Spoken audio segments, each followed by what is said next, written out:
nation, the land of Biafra, a sacred nation. Allah Biafra, our land is sacred nation, the land of Biafra, our blessed nation. Homo Biafra, let's stand and fight for freedom.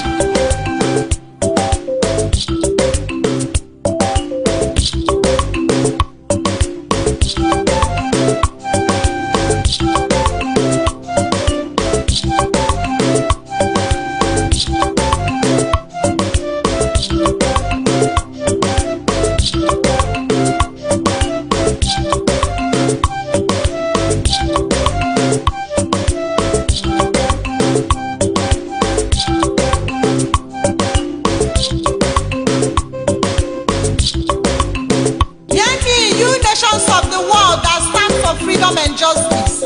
Blessed is the man, woman, tribe and country that supports the restoration of Biafra. God says the Lord Chukwokika-Biama. Biafra shall come, for I will not let your efforts be in vain. And because Biafra shall stand, I will cause you to stand. And you will rule the world with the people of Chukwokika-Biama. You will never be divided, and the dead shall differ from you. You shall be like the biblical woman Rahab in Joshua chapter 2 and chapter 6. I will save you when I shall send my angels of destruction to destroy my enemies who are enemies of Biafra. All hail Biafra. Oh yeah, yeah, that's our country. Oh yeah, yeah, the land of suffering. Oh yeah, yeah, the land of intimidation. They call us slaves in a sacred nation.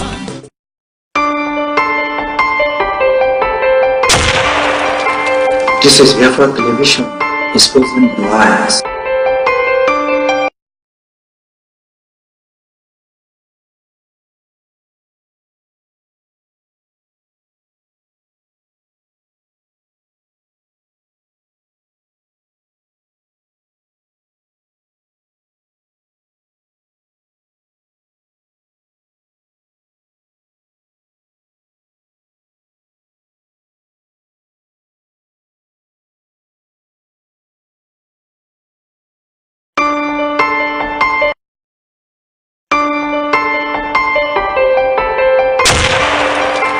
This is Biafra Television, exposing the lies.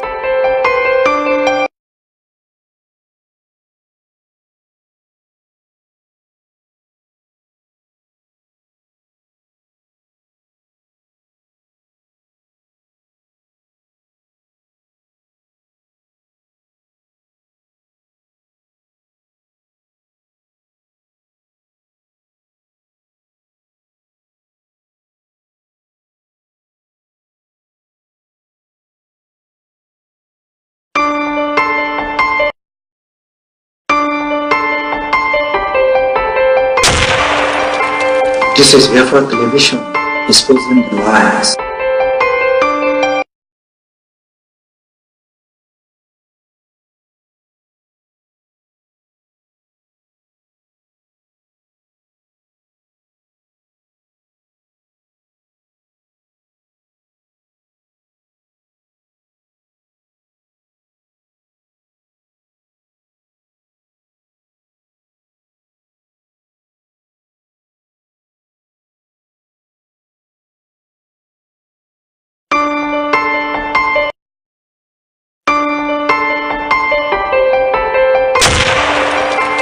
This is Biafra Television, exposing the lies.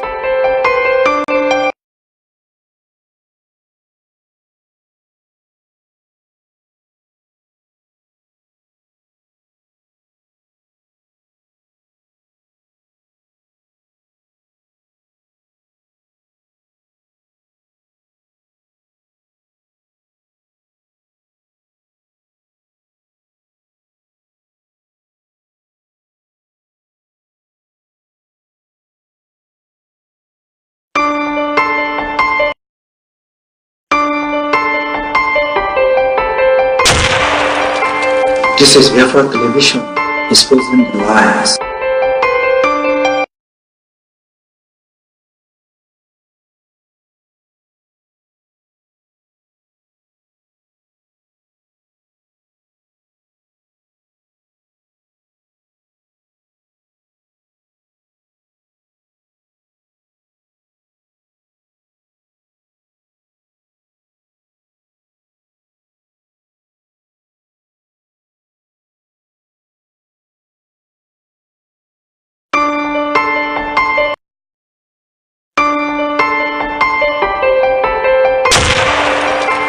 This is Biafra Television, exposing the lies.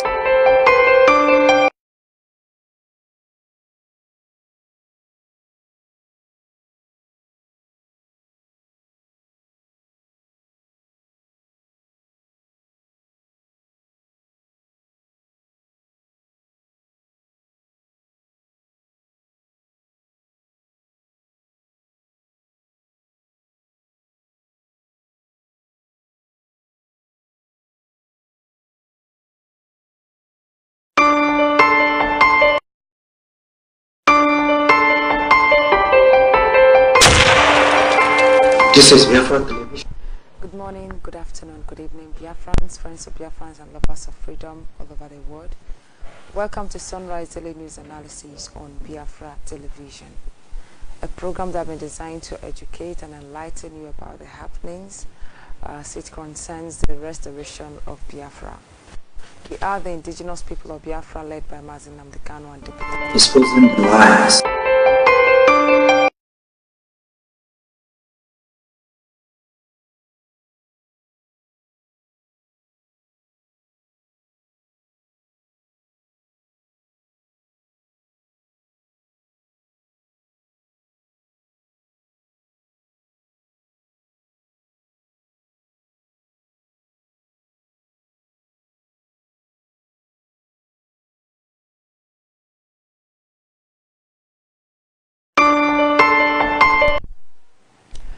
Welcome to Sunrise Daily News Analysis on Biafra Television. Good morning from here. I am Gozi Chubuka, and I have with me in the studio this morning Bright Uriako. Mazirako. Good morning. Good morning. You're welcome. Thank you. Of course, Mazi Bright Uriako will be educating us today. He will be analyzing what we have here on the table. We have an important issue, like always, as we've been having important issues. So today we are going to be looking at another important issue this morning, and of course we urge you to please share this program. Very, very important. Share the program. We are on Facebook, we are Periscope, we are on Twitter as well as YouTube. So please, if you're on Facebook, share this program on your wall. Share it via your friends' inbox. Also share it everywhere you find yourself. Very, very important. If you're on Twitter, please tweet the program. Keep tweeting the program. It's very, very important. All hands must be on deck. So the little you can do, the much you can do, please do it. Of course, our people in Biafra land are not left behind, because we are transmitting simultaneously on Radio Biafra London. So please tell them to tune into their radio this morning. It is very, very important. Very, very important. So everyone will understand what is going on. Everyone will understand what we are here for. We are here to restore the land of the rising sun, Biafra. There's no two ways about it. Okay, 45 minutes after now, our line will be open. That's our Skype and Facebook. Our Skype and Facebook will be open for you to call in and make a contribution. And of course, courtesy of one of our brother out there, we appreciate you for your kind gestures. Thank you for making us come back again, making Sunrise have a line to communicate. Very, very big thank you to you. And you out there, if you know you can still do more, very important. For now, we are using one phone and we are going to manage it for the Skype and Facebook. But don't forget, it can always crash by the time the traffic is much. So that's why we need separate phones to, for the calls. Okay, this morning we are going to be looking at a very important issue. Like I said earlier, we are going to be looking at a very important issue. According to Sunday Punch, Punch newspapers, Nigerian Sunday. It's an old news, but we really need to look at it. Mazuriako, Yes. you know, on Sunday, Sun Punch alleged that the federal government of Nigeria ruled out requests for Nnamdi Kanu's extradition from UK. So we need to look at it and see what really is the extradition, and is it really necessary, or does it apply, or is it applicable to the case of Nnamdi Kanu? Of course, they know it's not applicable in the first place. And when we are looking at the case of extradition, you are talking about criminals who committed crime, and of course, and crossed borders. The law of extradition apply in bilateral relationships, and of course between one country and another, where country A helps country B to return criminals that committed crime for and fail to appear in court, or maybe they have not been tried, or have tried and are yet to be are supposed to go to jail.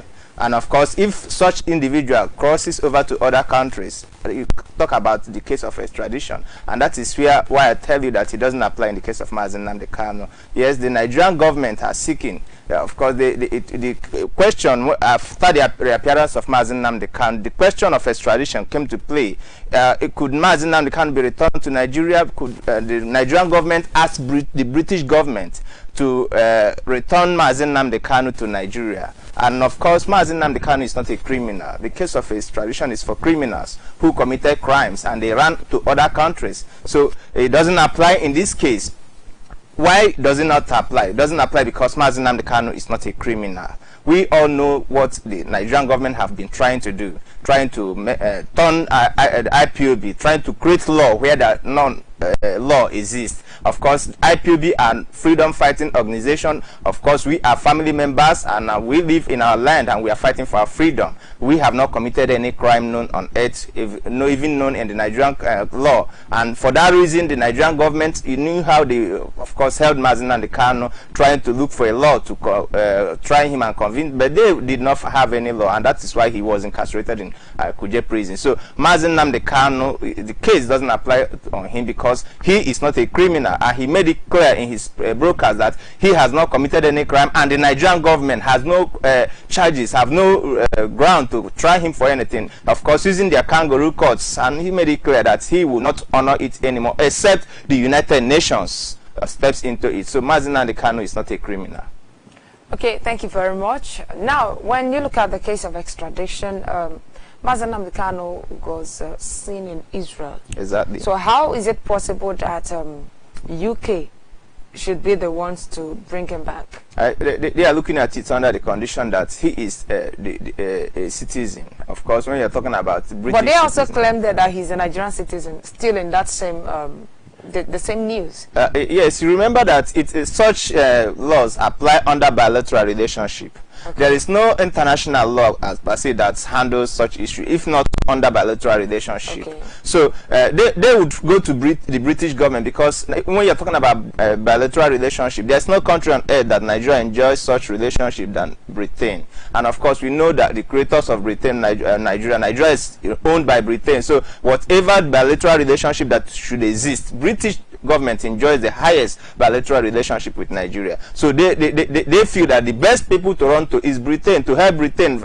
Remember that the British government is always there helping Nigeria in any case having to do with the international community, because Nigeria, of course, we know that is just the property of Britain, and all the foreign policies, all the foreign diplomacies, the British government helps Nigeria. And of course, in this case, they also expect that since Nnamdi Kanu is a British citizen, it will be very easy for them to operate through Britain, and that is what they seek to do. And of course, to walk through Britain and find a way of laying hold of Nnamdi Kanu. They are trying to use the British government to find a way to force Nnamdi Kanu back to the country. But in this case, Nnamdi Kanu is not a criminal, and the British government know it. So that is why it doesn't work, and the British government themselves will not involve themselves into such issue.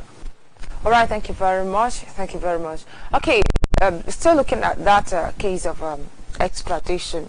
Why did it come up? According to the news, the plans were on ground, even when Nnamdi Kanu Kanu is yet to be seen. So why did they suddenly let it open after Nnamdi Kanu's reappearance? Yes, you see, the case of IPOB, the case of Nnamdi Kanu have been one that Nigerian government have not found a solution, what to do about it, because Biafra restoration, Biafra is a genuine cause. The indigenous people of Biafra are fighting for our rights, and for that reason, the Nigerian government are looking for laws where it doesn't exist. Remember, over the years, they have been trying to tag us terrorists. Remember that the reason for the quick fights, for the quick proscription of IPOB, for the speedy terrorist tag they made on IPOB was to find a law to handle the case of the indigenous people of Biafra. But such law, because it doesn't exist in Nigeria, we are fighting for self-determination. Is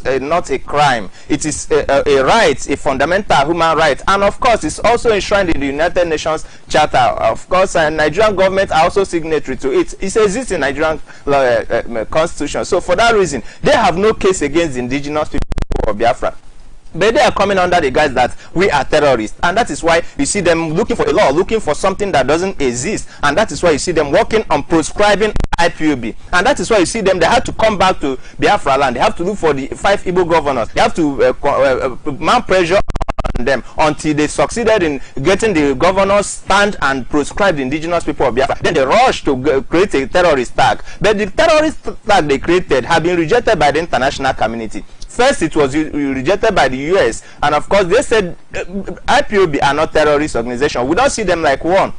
We know what they are fighting for. Then the British government also rejected it. The European, all the countries in the world have rejected it. And specifically, you should remember that the African Union have written to Nigeria in this issue that the Nigerian government should not take any further step against the indigenous people of Biafra, because the case of Biafra, they are looking into it. So for that reason, they wanted Nigerian government to stop. And Nigerian government, of course, having known that they have no foundation, they have no place in law to try the indigenous people of Biafra, to try Nnamdi Kanu, they have always used the show of force. They have tried to bully him. They have tried to use intimidation. And so all the while you see them coming with intimidation, and that is why you see the trials, how they arrested him illegally, the illegal arrest, and of course the illegal detention, the incarceration. They tried to break him. They tried to force him to reject Biafra, and they tried everything they could. Within those years he spent in Kuje prison, they were only trying to intimidate him. They were trying to break him so that he would abandon Biafra as by force. Not because there's a law that stops him from fighting for self-determination. So the Nigerian governments are into a very big mess, because they created the mess by themselves. They create more problems for themselves every day. And that is why you see that the more days are going, the why you see them run helter-skelter is because there's no law. There's no law anywhere in Nigeria or on earth that stops the move for the Biafran's restoration. There's no law anywhere on earth that stops the indigenous people of Biafra from fighting for our freedom. So for that reason, the Nigerian government are confused. So in the past 1 year, of course, before we knew how the Operation Python dance took place, and the reason. What was the reason for Operation Python dance? The reason for Operation Python dance is that they have no case against Nnamdi Kanu. The Nigerian government illegally arrested him, and having kept him incommunicado about 2 years before even they started taking him to court, they have taken him. He was in the DSS custody, and they have subjected him, treated him like a common criminal, and castrated him, and did all manner of things to him. And when they were unable to break him, they released him, and of course releasing him and sending the army to go and kill him.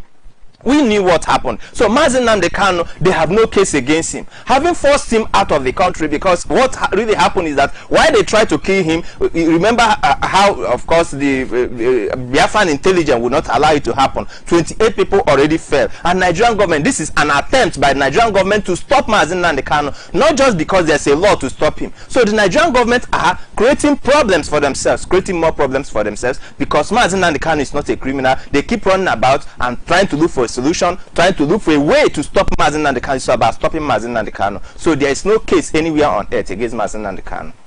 Okay, thank you very much. So what could have led to the ruling out? Yes, what must have led to it is because, see, the reappearance of Nnamdi Kanu is a bone in their neck. Nnamdi Kanu is a bone in the neck of Nigerian government. and they are looking for what to do about it. But you see, what must have led them to rule it out is that, one, they have created so much problems for themselves. The first problem they created for themselves was the arrest of Nnamdi Kanu.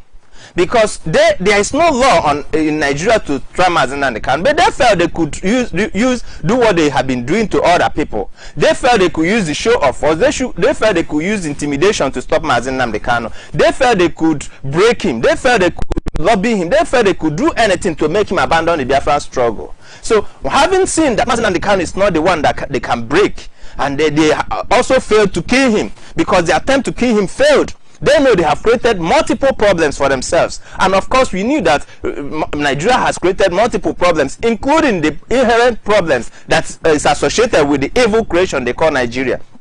So, looking at it, there is no way this time around that they are talking about managing the crisis they created, that they would be interested in creating more problems. So, they must have been advised. They must have sat down and asked themselves what to do. And having known that any attempt to take further step against Nnamdi Kanu is pushing them against the international community. It will push them against the African Union. It will push them. And of course, the whole world have been watching. So they decided to play cool. That is why you see them, of course, trying to rule it out, telling you that there's no way they are going to do it, because they have created enough problems for themselves that they are not able to handle. They have created cases of course, we are still talking about the terrorist tag on the indigenous people of Biafra, where they messed themselves up trying to tag Biafrans terrorists where there is such law doesn't exist. So it is a problem they have already created, and because of the reappearance of Nnamdi Kanu in Israel, they have knew that more problems. The case of Nnamdi Kanu cannot be swept under the carpet. And knowing that it cannot be swept under the carpet, they are looking for somewhere to hide themselves. They are looking for somewhere, a way of cooling the situation this time around, not a way of creating more problems for themselves. Because each time the name Nnamdi Kanu is mentioned, they come under serious, heavy pressure. They come under tension. They choke and they cannot find an air to breathe, because they have created a very big problem for themselves. So for that reason, that is why you see them coming out to tell you that, see, there's no way we can go into this process. It is not only going to be rejected by the British government, it is also going to create more problems for themselves. The Nigerian government have always avoided anything that would make Biafran issue, that will expose them to appear in the international community and of course talk about Biafra. So that is why you see they having failed to curtail it, having failed to cage Nnamdi Kanu, are not willing to take further steps. They feel that whatever they should do it within the country. They should do it within our Sorok, and of course commit all the crimes, commit all the evil. They are the one committing crime against the indigenous people of Biafra. The indigenous people of Biafra have not committed any crime. Nnamdi Kanu have not committed it, and they know it very, very well. So all they are trying to do is to find a way to pull their head to the crime they have already committed, to the problems they have already created for themselves, and that is why you see them not taking any further step in trying to talk about the law of extradition. Okay, thank you very much. So what do you think would be the fate of the shorties now that Nnamdi Kanu has been seen? Of course, you see, the fate of the shorties, normally, if Nigeria was a country that uphold the principles of justice, it would have been easy. The only thing that is at stake is that they will continue to bully. You know, the Nigerian government, they will use their court and they use their men. Of course, the justice in the system of justice in Nigeria is porous. And of course, Nnamdi Kanu have already said it, that Nigerian courts, you say kangaroo courts, you cannot obtain justice there. So the cases of the shorties are just under the mercy of the same porous judiciary, because one is that they didn't force Nnamdi Kanu out of the country. It was the Nigerian government. The Nigerian army were the one that went to attack the Nnamdi Kanu, went to kill Nnamdi Kanu, and they have already killed 28 people. So the Nigerian government were the one who were supposed to actually come. Of course, the shorties are the one who are even supposed to sue the Nigerian government. They are supposed to sue the Nigerian government and, of course, charge them for coming against the people they have shorted. But in the case here, Nigerian government, based on the law of impunity that you see that work in in Nigeria. What works in Nigeria is intimidation. They are only using intimidation to suppress these people that have granted shorty to Nnamdi Kanu. And that is why you see that their case now is one that maybe will be handled later by Biafra, because as it stands, the Nigerian government cannot, there's no justice in Nigeria. All they are targeting is, of course, holding back the money that was used to shorty, the shorty is deposited, and all the conditions. So all they would do is to use intimidation, because they can only intimidate. The law on of the case of Nnamdi Kanu is one that has been made complex by the Nigerian government, and because they have no case against Nnamdi Kanu, they have no room for no foundation for to try him. They have no case against him. As Nnamdi Kanu rightly said, that the Nigerian government have no case against him. So they, of course, committed crime against him by taking further steps to force him to try to kill him. And of course, he was evacuated out of the country. So you can see that it is the shorties that actually have case against the Nigerian government, not the Nigerian government this time around trying to bully them. But that is the Nigeria for you. So we expect a situation in the next days where they will go to court, where the court will be asking them to produce Nnamdi Kanu. That is the condition. That is the Nigerian government. That is the system, because they don't look into details. They don't actually follow judicial process. They don't actually seek to uphold justice. What they will do in Nigeria today, of course, we expect that in the next court sitting, they will come back with the bullying method. They will now try to compel them to produce Nnamdi Kanu, or lose their bonds, or lose the money they use, of course, to shorty. And as it stands, the Nigerian government temporarily may hold back those money or those bonds they have used. But the truth about it is that they can't do it forever, because we, the indigenous people of Biafra, we are fighting for justice. We are fighting for our rights, and those shorties also are supposed to, in the process of time, gain their money back, because the Nigerian government have no case against Nnamdi Kanu. Also, apart from the fact that they have no case against him, they are also the one that sent the Nigerian army. So the disappearance of Nnamdi Kanu in the first place area was because of the Nigerian government. So these shorties have not committed any crime. They have not done anything wrong. And of course, it is not in their custody to produce Nnamdi Kanu. It's because the Nigerian government were the one that went after him. So they are supposed to stand for their rights. They are supposed, but in Nigeria, we don't expect Nigeria to rule in their favor because of the injustice in Nigeria, because of the kangaroo court. So it is a case that, of course, that must be standing pending until Biafra restoration, and then we take it further, because those bonds must be recovered from the Nigerian government.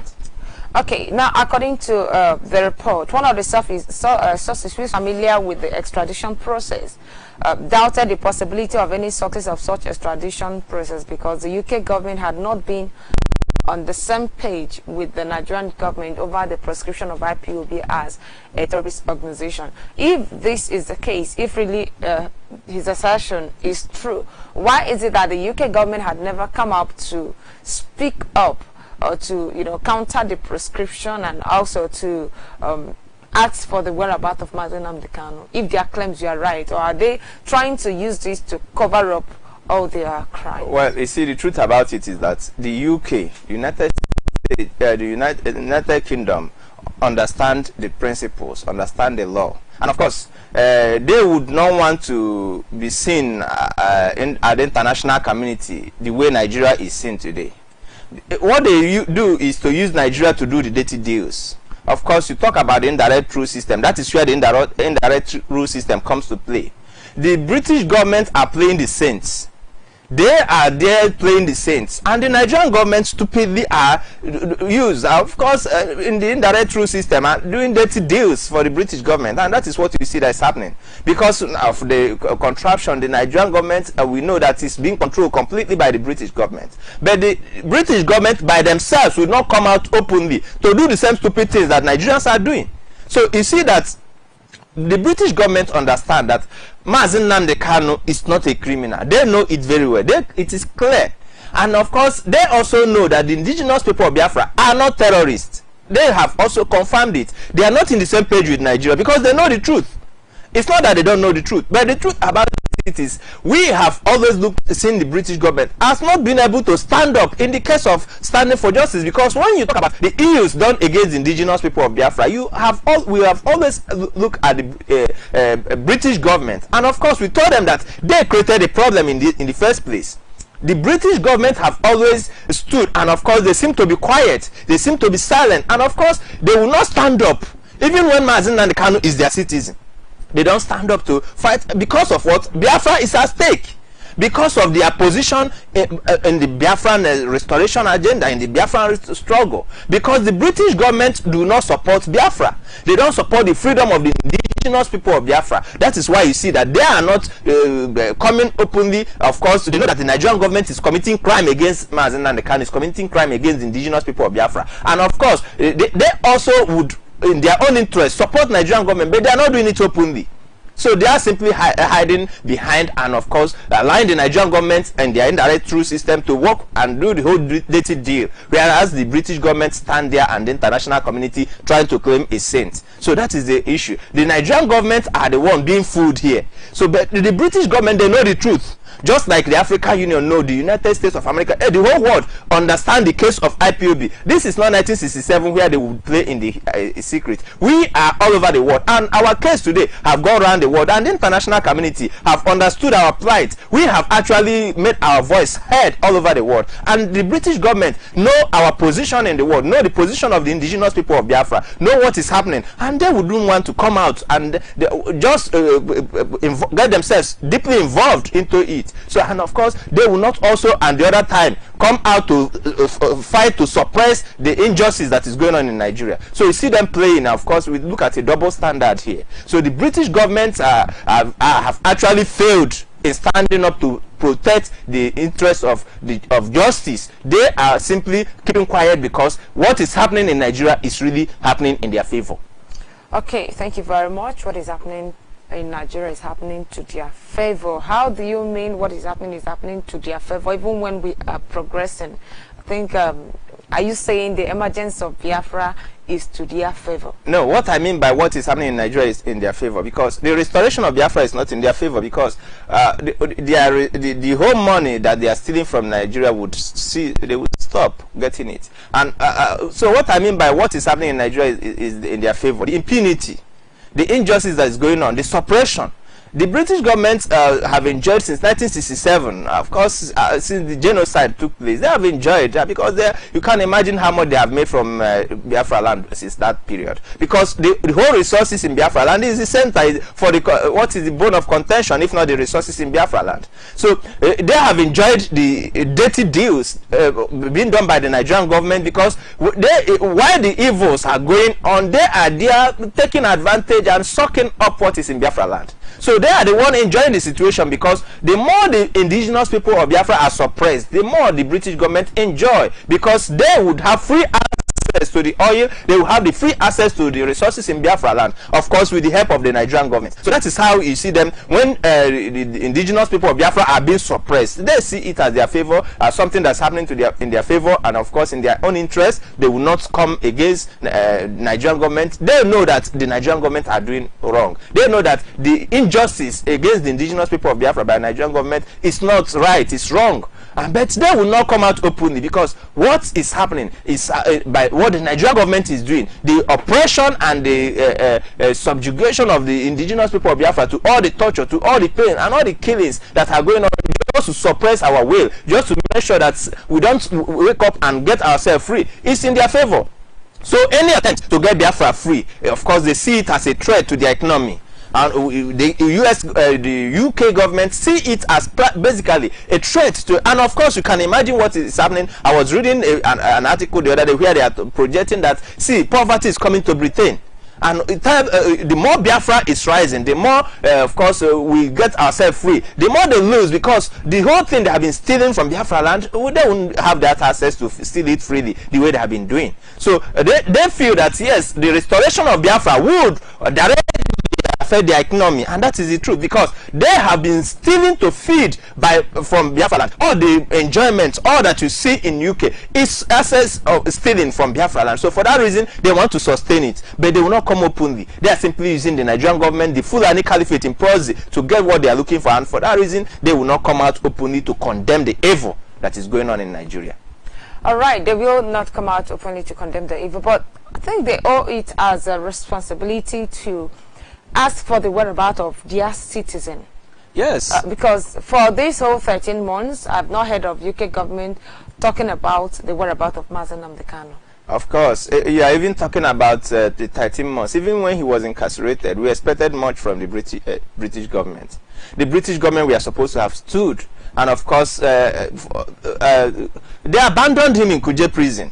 He was being incarcerated, and I don't see it. You can't do it to, if not the case of Biafra. The British government is just because of Biafra that they abandoned Nnamdi Kanu. There is no other reason why the British government abandoned, because those 2 years he spent, he was abandoned in the hands of the DSS, in the hands of the Nigerian government, under torture, under heavy torture in Kuje prison and in the DSS custody, and the British government abandoned. Why would the British government do that? Because their interest in Biafra, what they steal from Biafra was stronger to them. So they felt that, see, they cannot stand up for Nnamdi Kanu because of the Biafran issue, because of what it stands for. So it's not that they don't know the truth, but because of their own interest, because of their selfish interest in the resources in Biafra land, and they know that Nnamdi Kanu is fighting to restore Biafra, meaning that Nnamdi Kanu is trying to remove coffee from their table, is trying to remove meat from their table, is trying to drain that is where they see him. So they say that, see him as well, in as much as you are citizen, they have better interest, and the interest is in the resources in Biafra land. So they, of course, know that Nnamdi Kanu is a citizen, but they failed to stand up for him. They failed to stand up just because Nnamdi Kanu is a Biafran, and not just is a Biafran, he's fighting for the restoration of Biafra. He is fighting for IPOB members all over the world. He is fighting for justice for Biafra. So for that reason, they wouldn't mind compromising his citizenship for any, and that is why you see him. They abandoning him in Kuje prison. Then 13 months of this disappearance. For solid 13 months, the British citizen did not see Nnamdi Kanu, and they didn't come to require the Nigerian government to explain the whereabouts of Nnamdi Kanu. The British government also, you can see it coming to play. They simply abandoned him because they feel that every attempt to ask for Nnamdi Kanu will help us to get Biafra restored, and they don't want Biafra restored.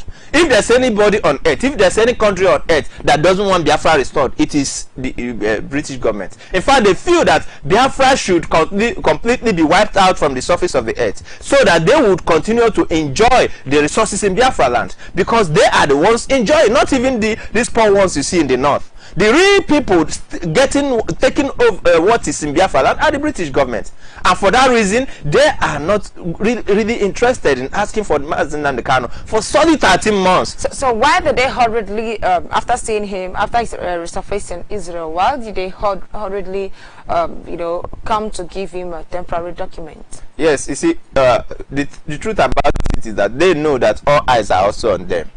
The case of Nnamdi Kanu, the case of Biafra.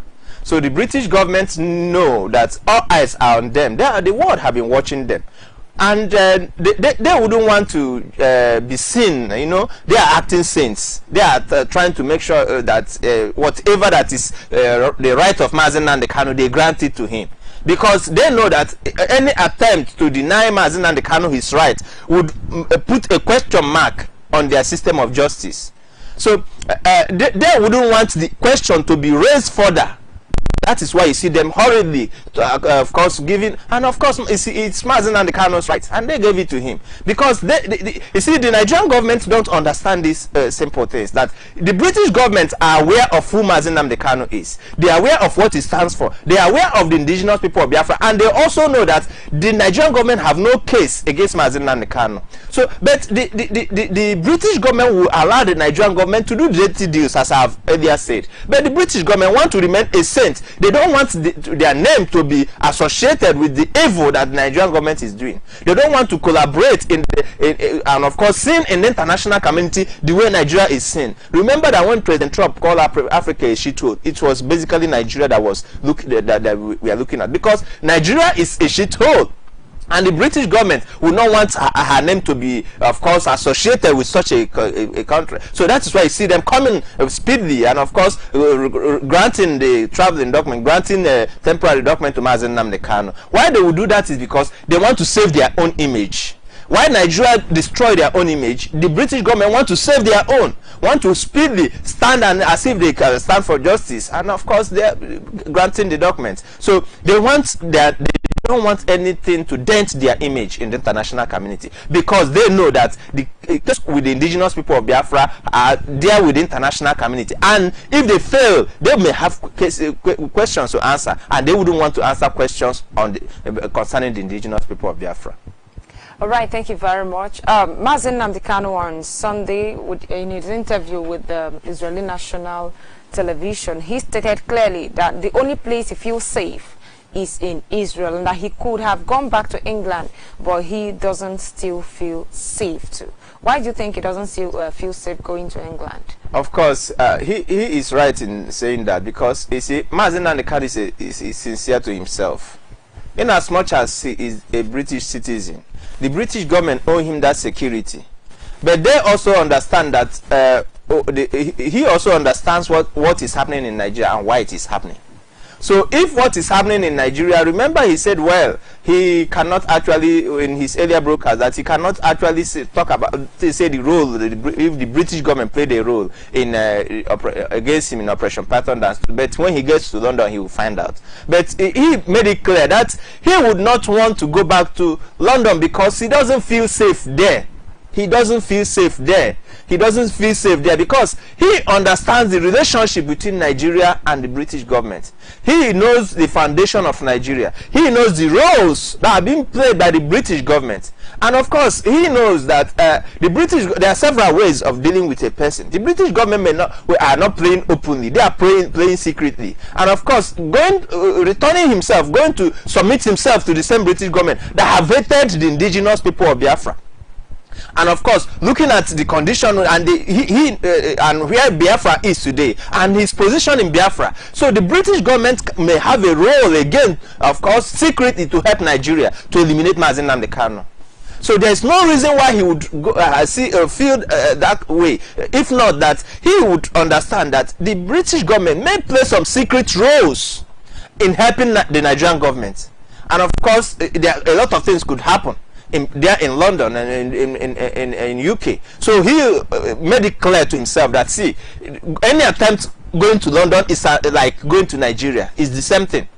And the same problem that is in Nigeria is in Britain, because the same way the Nigerian government will treat him, the British government can also help them secretly to execute anything the Nigerian government wants. So for that reason, he feels no, the right thing to do is not to go to return to Britain, because he doesn't feel safe there. Anything that can happen to him there, and he doesn't want to go there, and that is why you see him telling you that the only place he feels safe is in Israel, because he feels at home in Israel, he feels protected in Israel, and that is the way it is. Biafrans, the indigenous people of Biafra, feel protected. We feel at home in Israel because of our relationship, because of our tie with Israel. So for that reason, he feels safe, and that is the right thing to do. Let him remain there until, of course, issues are addressed, because Nnamdi Kanu's safety today is our safety.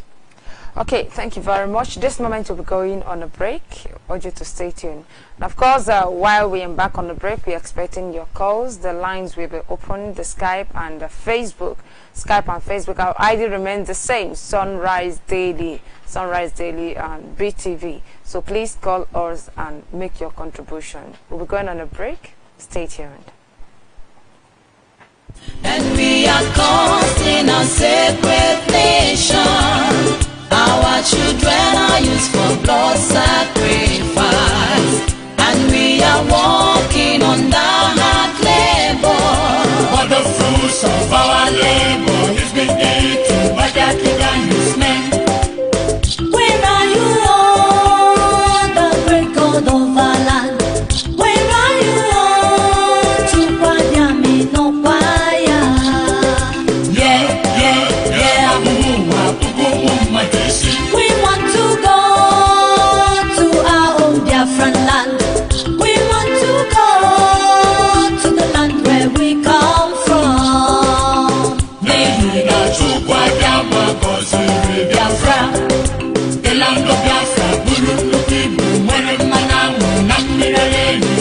ọtụtụ iri nwekwara ndị agha bụrụ dike n'agha ka ị tụọ ya tụọ ya tụọ ya. The great land, ala Biafra, the great land, our land is sacred nation, the land of Biafra, a sacred nation, ala Biafra, our land is sacred nation, the land of Biafra, a blessed nation, home of Biafra, let's stand and fight for freedom.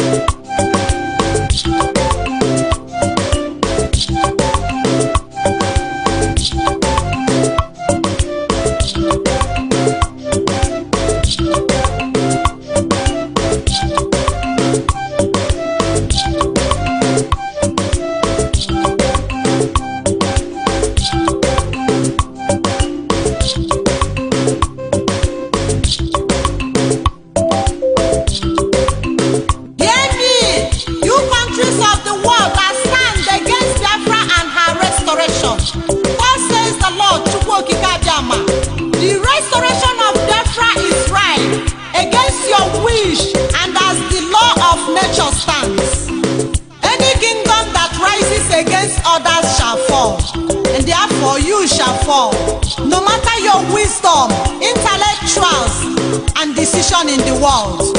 You shall be enslaved for enslaving the Africans which you did not create. You shall be divided for attempting to divide the Biafrans that Chukwuokika created and joined together because of your greed. You shall die for killing innocent souls, your genocidal acts, and all manner of atrocities against Biafrans. Detaining our leaders and killing of Biafrans can never prevent the coming of Biafra, because Biafra must come. All hail Biafra. Oh yeah, yeah, that's the country. Oh yeah, yeah, the land of suffering. Oh yeah, yeah, the land of intimidation. We are the children of the mighty nation, where every daughter is innocent princess. We don't sacrifice, but we are being slaughtered.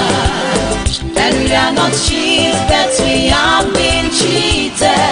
Righteousness is not a nation, but sin is our reproach. Where are you, oh, the great God of our land? Where are you, oh, Chukwuadiame no wire? Yeah, yeah, yeah, We want to go to our own Biafran land. We want to go to the land where we come from. Biafra, the land of Biafra, Burundu people, where Manamu, Namire, where Otituri, where Paraja, Burudi, Kenara, Toya, Toya, Toya. The great land, ala Biafra, the great land, our land is sacred nation, the land of Biafra, a sacred nation, ala Biafra, our land is sacred nation, the land of Biafra, a blessed nation, home of Biafra, let's stand and fight for freedom.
Welcome back. You're still watching Sunrise Daily News Analysis on Biafra Television. Because we are looking at the federal government ruling out of the extradition of our leader from UK government. And of course, we've been asking a series of questions. Why is it that the UK government has failed to ask for the whereabouts of their citizens since after 13 months? And the moment they resurfaced, they came up with issuing of a temporary traveling document. And of course, Nnamdi Kanu said, I am not yet, I don't feel safe in England. I would have gone back to England. And you ask, why is it that Nnamdi Kanu doesn't feel safe? And of course, that question has been answered. And the next question is, why was he more comfortable in Israel? What makes him think he feels safe? What makes him think he is safe in Israel? Of course, we know that he is safe in Israel because of a lot of reasons. Number one is his religion, his Jewish practice. That is number one, because there's a law that protects him there in Israel as a Jew. Primarily, he finds protection in Israel, and that is why there is no other place he would go to immediately, if not Israel. So, and of course, to prove it, the Israeli government also took steps in granting him protection. So he knew it, and of course, and went there because he knew that there's a law that guarantees his safety, and he went to Israel. So the law to guarantee his safety is already in place. And of course, apart from being in place, the state of Israel are also willing. They made it open, and of course, they granted him security there in Israel. So he feels safe in Israel because of his identity as a Biafran. The relationship with Israel, Biafran and Israel, didn't start today. It's a lifetime relationship. It has always been there. And of course, you see that Biafrans are always going to Israel. A lot of them go to Israel on pilgrimage, and Biafrans love going to Israel. And Israel, of course, know that they have brothers in Africa. They have always said it. Remember that in the United Nations, was it last year, that the Israeli Prime Minister made it clear that, see, that their brothers are scattered all over Africa. And they know it. So, Nnamdi Kanu, having gone to Israel, know that he stands safe, just the same way he is safe in Biafra. If Biafra is restored, the same way he will be safe in Biafra is the same way he's safe in Israel, because he knows that, well, apart from the fact that the Israeli government, of course, stand for justice, they stand to protect human rights. Of course, they protect Christians, they protect Jews, they protect. Nnamdi Kanu's case also is also unique because of the attempt on his life by the Nigerian government. The Nigerian government went after Nnamdi Kanu, and they would have succeeded if not the hand of Chukwu Kikabiama. Because there is no, in fact, it was so many people will still find it unbelievable that Nnamdi Kanu is still alive. Even the Nigerian government, all the Nigerian government we are looking for this past 13 months were his dead body. And you remember that the likes of Okezim had already written what they would we are going to read out in his burial. They had already planned how to bury him, what to tell Biafrans, and they have already collaborated with the royal fathers from the west to come down, and what they would tell Biafrans, that it was good to allow Nnamdi Kanu die for their interest. Remember that the Okezim has even made it clear. They thought that he was there. Even when they could not see, they have not seen his dead body, they still went ahead with those comments. So you know that the Nigerian government made serious attempts on his life. And that attempt, if you look at that attempt, you examine it, you would now ask one question. Who and who have been interested in the whereabouts of Nnamdi Kanu? That is the number one question that should be asked. Look at the Nigerian government. Look at the Igbo leaders. If they say they are not involved, look at the British government. If they say their hand is not in it, this is your citizen. Nnamdi Kanu is a British citizen. And your citizen were incarcerated. He, of course, was illegally arrested in Nigeria, and was held incommunicado 2 solid years. Apart from that, he was granted bail, and going home after a few months, the Nigerian government sent their murderous army to go and kill him. Then another 13 months, he was not seen. And after all these things happened, you must be checking who did what and at what time. And you now look at the roles played by the British government. Look at the entire world and look at the Israeli government. And of course, he know that yes, as a Jew, because right there he was granted bail, even right in Kuje prison. They asked him, "What is your religion?" He said, "It's Judaism." And of course, that is why he took those rabbis to come and stand for him and shorty him. And of course, under that condition, he had already made his identity known. And of course, the Israeli government must also be taking note, because it's not just that it is in our history. It's not just that they know that they have brothers in Africa. They also know that under clear system that Nnamdi Kanu practices Judaism. It is clear. And of course, not just because of this, he had gone to Israel several times to pray. And of course, before he even coming back to, I think he said 2013 or so, that he was in Israel, he was in Jerusalem, and he was there also to pray as a Jew.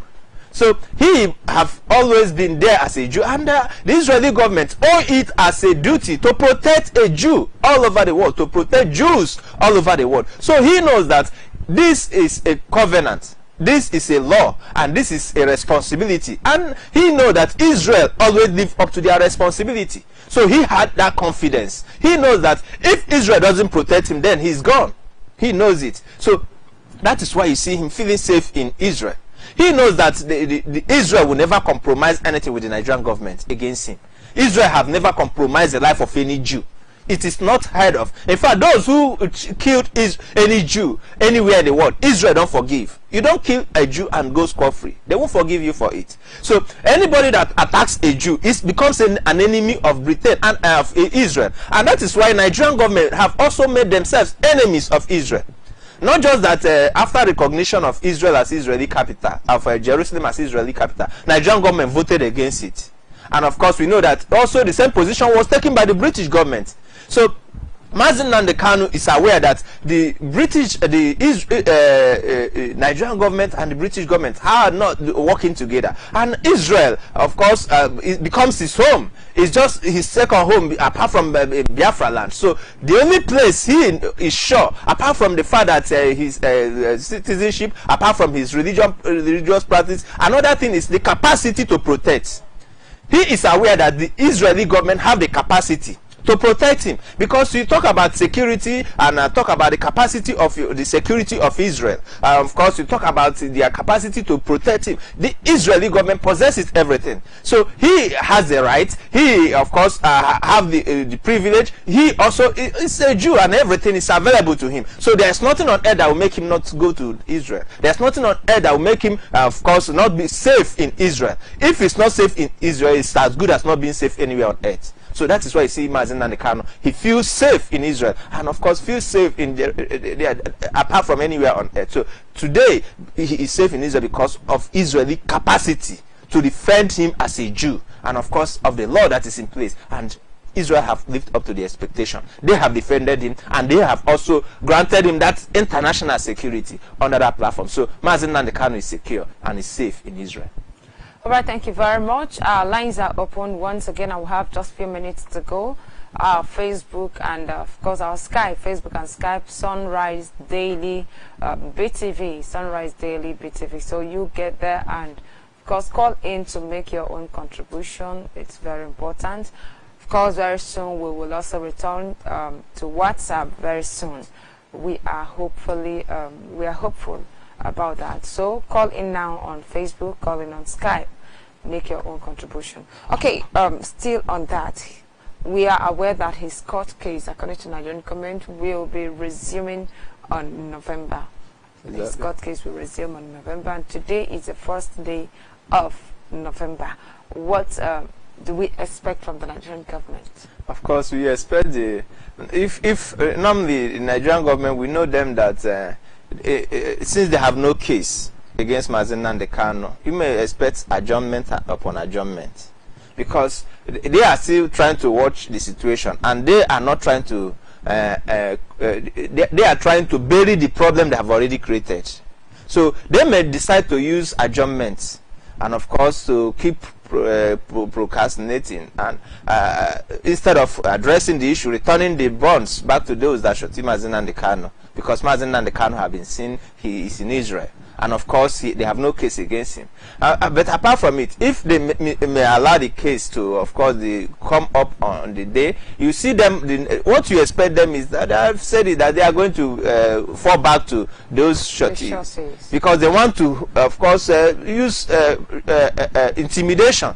They simply want to intimidate them. That is the only thing we expect from them.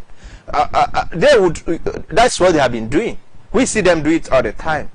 Because their kangaroo court is under their custody and everything, so they just continue with their intimidation. They are free to intimidate for now, because that is what they know they can do best. That is what Nigeria have been doing. Nigeria is created under that platform for intimidation, intimidating every human being that try to make a sense in it. So once you think you can make a sense in Nigeria, you see them coming with intimidation. So Nigeria is a court make senseless laws, and of course that is why you see on that day you also expect them to come and showcase another form of injustice. That day you see them coming up, and maybe the shorties will be asked to forfeit their bonds and whatever. But you see, any decision they take can only be temporary, because the case of Nnamdi Kanu must be followed to the later. And of course, we follow things step by step. For now, it is their turn. Let them go ahead with their injustice and with their impunity. All right, thank you very much. While we talk about the British silence on the incarceration of our leader Nnamdi Kanu, we'll also talk about another of the British citizen who was also arrested by the Nigerian government, and of course we are glad to announce that yesterday he has been released. We're talking about David Day. For some people who knows David Day is a lover of IPOB. In fact, he's an IPOB member now, as well as a British citizen, but he was arrested because of his affiliation with the indigenous people of Biafra, and since then the UK government have said nothing. They've never asked about his whereabouts. And of course, just the same way they handled the case of Nnamdi Kanu. So what really could be their problem? Does it mean it's no longer necessary, if you're a UK citizen, you should see evil and hide it? You see, the UK, as it stands today, Biafran issue, the way it is a bone in the neck of the Nigerian government, it's also a bone in their neck. So that's why they should abandon their citizens. So they have no right to abandon their citizens, because those citizens of theirs they deserve to be protected anywhere on earth. Anywhere on earth. Of course, you see today that most of the international threats are coming by manhandling of citizens.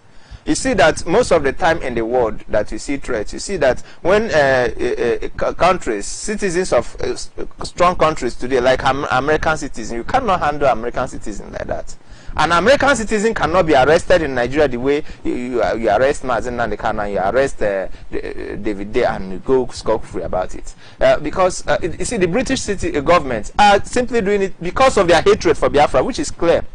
And the case of Nnamdi Kanu, everybody would think, okay, since he's fighting for Biafra, he's there at the forefront, he's the leader of the indigenous people of Biafra, okay, and the Nigerian government have accused him of running Radio Biafra London, of running hate speech. You remember all the accusations, and of course they charge him for the felony and all that. Treasonable felony. Yes, treasonable felony. But what about David Day? What did he commit? What did he commit? He's a friend to IPOB. So that is the issue now. Now it becomes clear that the reason the British government abandoned him was because of his Biafran, the love for Biafra. Because if not, they would have come to rescue him. They would have come to Nigerian government and of course commanded, stepped in until Nigerian government released him, and of course held Nigerian government even responsible for arresting him illegally.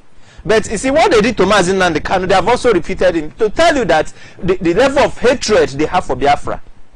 There's no other reason why they would do it if not for the level of hatred. They are ready to abandon their own citizen because of Biafra. And that is to tell you how precious what they are taking from Biafra is to them. They value the money. They value the money they are making from Biafra land more than anything. More than anything, because the Biafra land is their life. It's, if you don't understand what they are taking, because people don't really understand what the British government are taking. When you talk about poverty in Africa, there's something causing it. We have always said that's a reason for it. Why is it that you are living in the land flowing with milk and honey, and now you are treated as the poorest of the capital of the poorest in the world. You are just there at the extreme, the last man standing in the world, the worst scenario of poverty here, and the land is flowing with milk and honey, and somebody somewhere is living big based on the resources. So they have enjoyed it all the while, and anybody at all, it doesn't matter if it is their citizen, they will abandon you because they don't want to lose the milk they are taking from Biafra land. They don't want to lose what they are taking from Biafra land. So that is the level of hatred they have for anybody that is in support of the restoration of Biafra. So the British government hates any mention of Biafra. They hate it with everything in them because of their interest, simply because of their interest. And that is why you see Nigeria lives. They had lived on for 100 years. That is why they created Nigeria and did everything. You know how many that have died?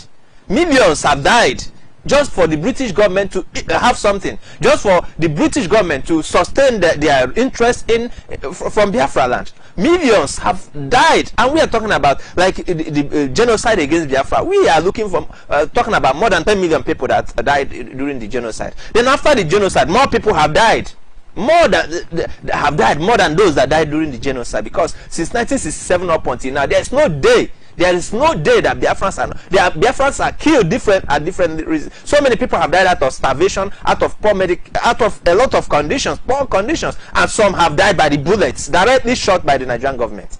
So the British government's interest in the evil contraction called Nigeria is simply centered on the resources in Biafra land. And any attempt, all the attempts we are making to restore Biafra, they see it as direct opposition to their interests, as direct opposition to their business deals, and they would go to the extent of abandoning their own citizens because of their interests. That is it. So it is clearly spelt that the only reason why the British government abandoned Nnamdi Kanu was because of Biafra. And of course, the same way also, they have also done it again to make it clear to the world that, see, that they hate Biafra. They made themselves enemies of Biafra because of their interest. And of course, that is why you see them all the time. They will support Nigeria. Even Theresa May came down and said he would give them military support. So the Nigerian government enjoy what they enjoy from the British government because, of course, all the show of impunity they do because of the support they get from Britain. So it is a clear indication that Biafra, we know who we are. And when Nnamdi Kanu say he doesn't feel safe going to London, it is just these ones are validate what he's talking about, and it is clearly spelled that today we can actually say that yes, most of the things that are happening in Biafra land, we can confirm that the British government are in support, of course, are the ones by making it happen. All right, thank you very much, Mazi Bright Oriako. Our viewers out there, this is the much we can take for today. But before we go, Mazi Bright, what message do you have for Biafrans? Yes, it doesn't matter how long they hate us or how much they hate us. It doesn't matter who hated us. What is important to us is that Biafra restoration is beyond human opposition. No nation on earth can oppose Biafra. No human being on earth can stop Biafra. So that is why once you stand for justice, once you stand for truth, you stand for Biafra. Keep standing, because Biafra is already being restored, and your victory, this thing is already there. All you need to do is put your eyes on the ball, put your hands on the ball, and of course all hands on the deck until we get the final whistle blown. Then Biafra will totally get emancipated. All right, thank you very much. Thank you so much. Our viewers out there, thank you for joining us. Thank you for joining, for sharing the program, for your comments. And of course, before we go, I will not fail to remind you that we are back on Facebook and Skype. Sunrise BTV, that's our ID, Sunrise BTV. On Skype, on Facebook, our ID is Sunrise BTV. Please do call us by tomorrow. By tomorrow, the lines will still be open. But for now, we are going to stop.